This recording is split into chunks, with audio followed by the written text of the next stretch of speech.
Hey guys, welcome back to the Real Estate. It's Danny Elliott. Thanks for watching me today. Please hit the like button. Please hit that subscribe button. I really appreciate it. And welcome back to the show. Today I'm going to give you the 10 hottest housing markets in the US for 2025, according to Zillow. And we'll start right off with number 10. It's Salt Lake City, Utah. Salt Lake City, good affordable market and good job market, good economy there, good affordable place to live. A lot of people looking at Utah as an option.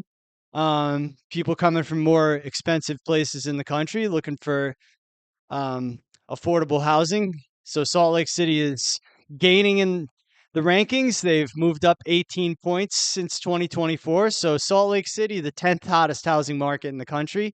Number 9 is Richmond, Virginia. And Richmond's been gaining in the rankings as well. I don't know how many points, I didn't write it down, but Richmond's a good affordable place. They're in the mid 300s. So you can get affordable real estate in Richmond. You might get some cash flow there in Richmond. You might find an opportunity for investment. And they have a relatively strong economy. So a lot of people are looking at Richmond. So they're number 9, the hottest housing market. Number 8, hottest in the country is Kansas City. And Kansas City is always an affordable place. Cheap housing in Kansas City. Good job market.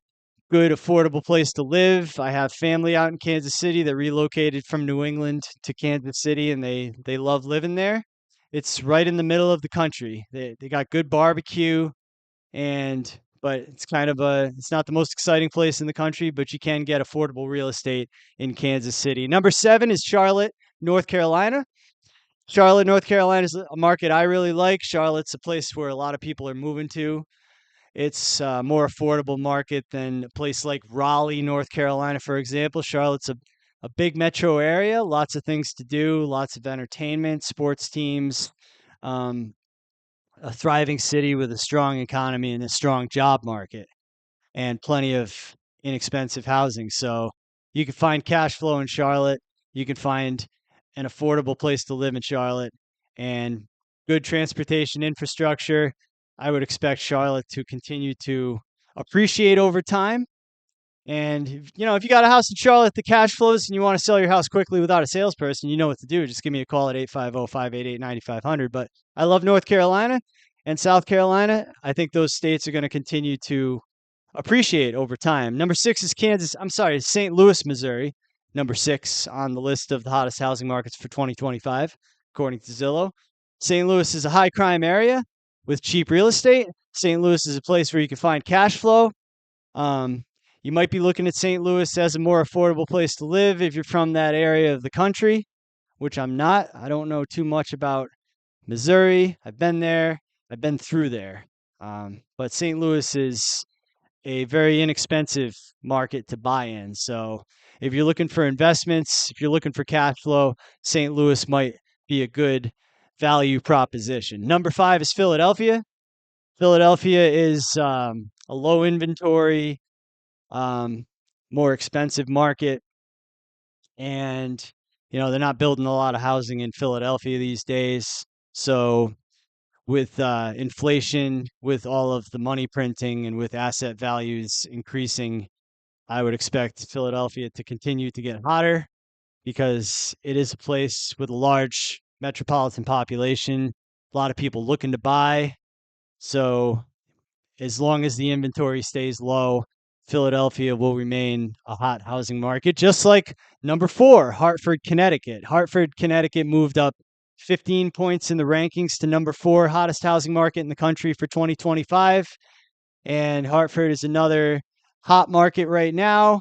It's an expensive housing market, higher incomes, but very expensive real estate.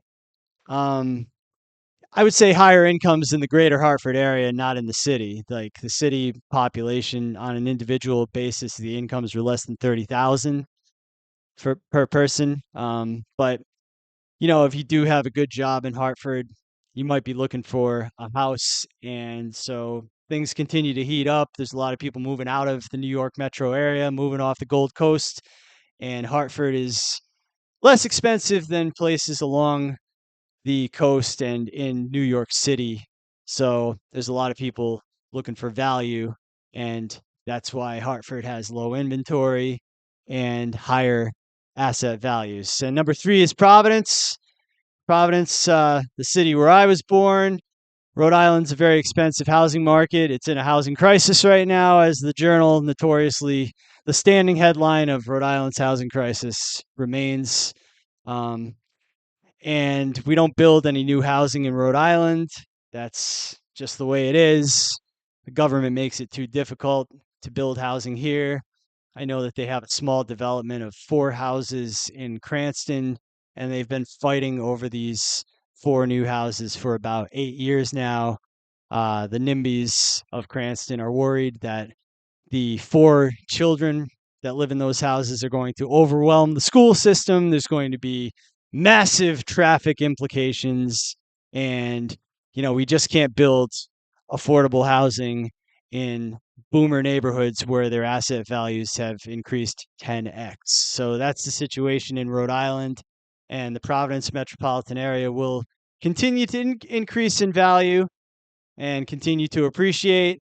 My little asset here has increased 3x over the last 10 years. And so I will be renting this place out on a lease with an option to purchase pretty soon. And then I can get the hell out of here and go back to the world's most beautiful beaches. Number 2 is Indianapolis, Indiana, which is a strong job market and an inexpensive housing market on a relative basis to the rest of the country. You can find cash flow in Indianapolis.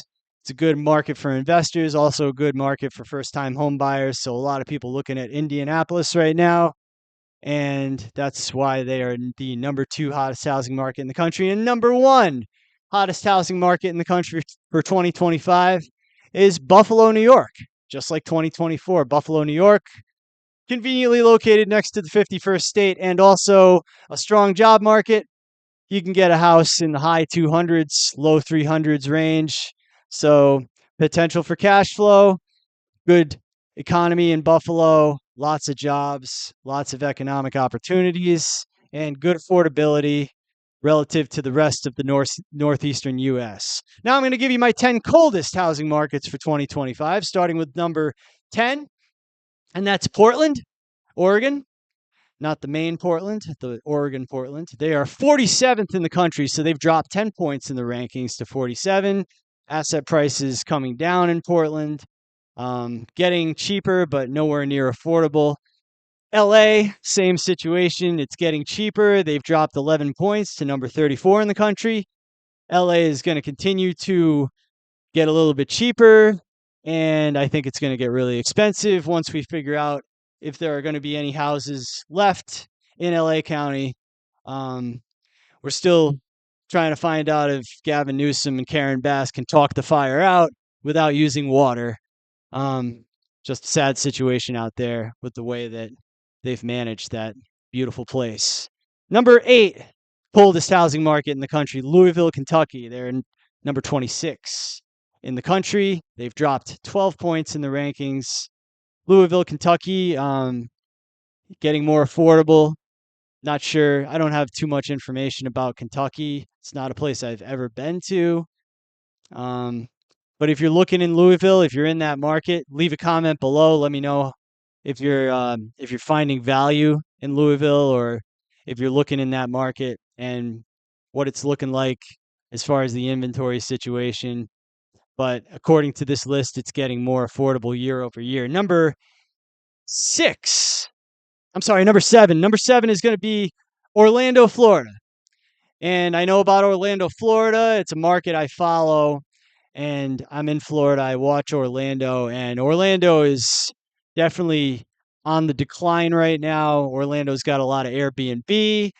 Orlando's got a lot of owners that bought it wrong in 2020, 2021, and 2022 during the cheap money hustlers era. And now they're realizing that maybe it wasn't the best investment. Maybe they want to sell because the insurance has doubled or tripled in the last couple of years, and it doesn't make sense to own in Orlando. And so we're seeing a lot of inventory flood the market in Orlando, a lot of stuff that's overpriced. because the owners are padding their asking price so that they can pay the realtor commission. But unfortunately, when you buy it wrong, you need to hold the asset for a really long time and you need to see appreciation in order to sell for more than you bought. So I would expect to see a lot of defaults, a lot of foreclosures coming in the future in Orlando. So I believe there's a lot more downside risk there, but it is getting more affordable year over year.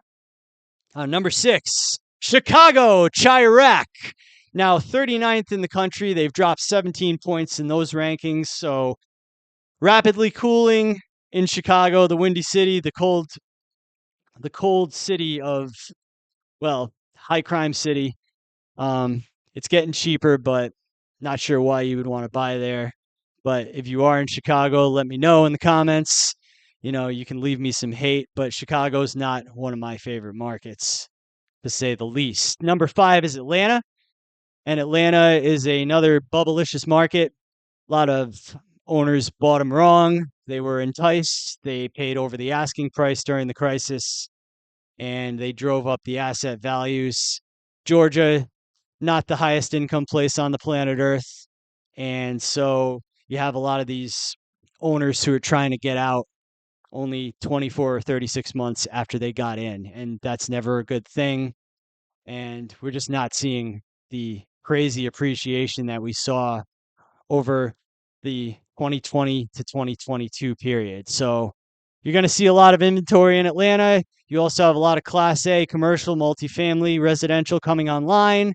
So you're seeing rentals with 2 free months, 3 free months, a lot of concessions for rentals in Atlanta. So the rents are softening there. So it makes more sense to rent than it does to buy in Atlanta, which is a problem if you own an asset there. So if you're trying to get out, not a good thing right now. But if you're trying to get in, I would expect asset prices to continue to fall in Atlanta over the next several years. Number 4 is Tampa. And Tampa is a similar situation. Tampa was a super hot realtor Babylon living in Tampa housing market. Everybody loved Tampa. Tampa was a darling of the crisis. Um, Lots of people moving to Pinellas County, Tampa, St. Petersburg, Clearwater. Very popular place to move during the work from home era, which is now over. We got the sly firings going on with the return to office mandates rolling out. So a lot of people are trying to get out of Tampa, and they're listing way over fair market value, trying to pad it, trying to give their realtor a big fat commission, and it's not working out. But if you do have an asset, if you have a house that you want to sell quickly without a salesperson and you want to give me a call, my number's in the description below. I'd love to talk to you. I'd love to buy your house quickly with no commission and a quick closing, and I'll pay all the closing costs provided the asset cash flows. So let me know if you got a small apartment building or a single family home that will cash flow in Tampa, because I love Tampa. I'm on the west coast of Florida, so Tampa's one of the markets I follow. Um, Number 49, well, the third coldest housing market. They're 49th in the country now as far as hot markets. So not a hot housing market. The third coldest in the country. They've dropped 19 points in the rankings to 49 is San Francisco, a place where there's still a lot of nonsense going on, still a lot of the typical California government and, San Francisco style management, asset values north of 1 million, not a place you can afford to buy, and no cash flow potential. So not sure who's looking at buying in San Francisco, but it is getting marginally more affordable there, and it's a housing market that is rapidly cooling. Number 2 coldest housing market in the country, Vegas, and it's the same situation as Atlanta. It's a bubblicious market. It crashed hard in 2008.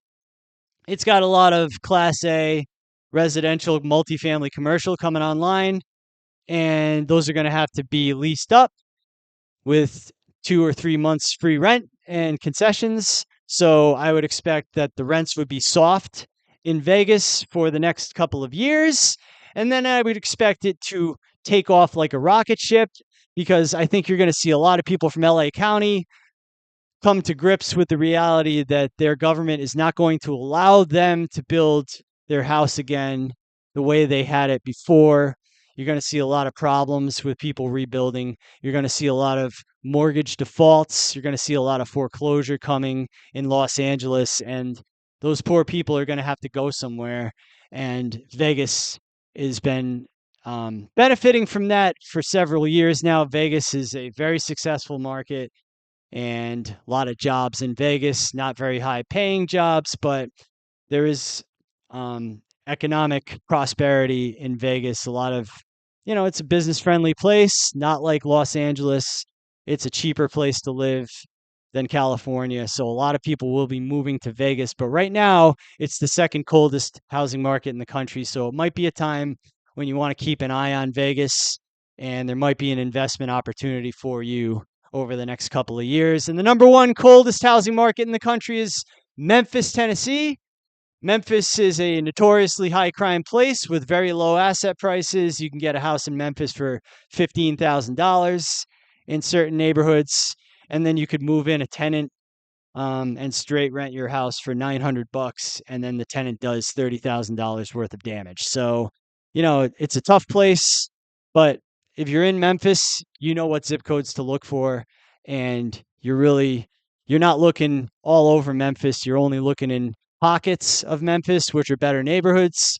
Better neighborhoods tend to be in the east side and south of the Tennessee border into Mississippi, just outside the city limits. And there's some stuff in southeast Shelby County that's not bad that you might want to look at. But Memphis is strictly single family residential rentals. So if you're looking for apartments, if you're looking for multifamily, small multifamily 4 units, you're not going to find it in Memphis.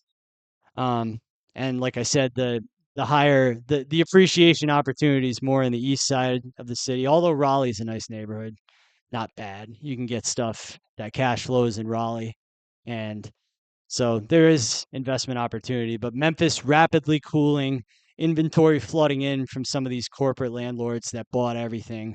Now they're selling everything. So be careful.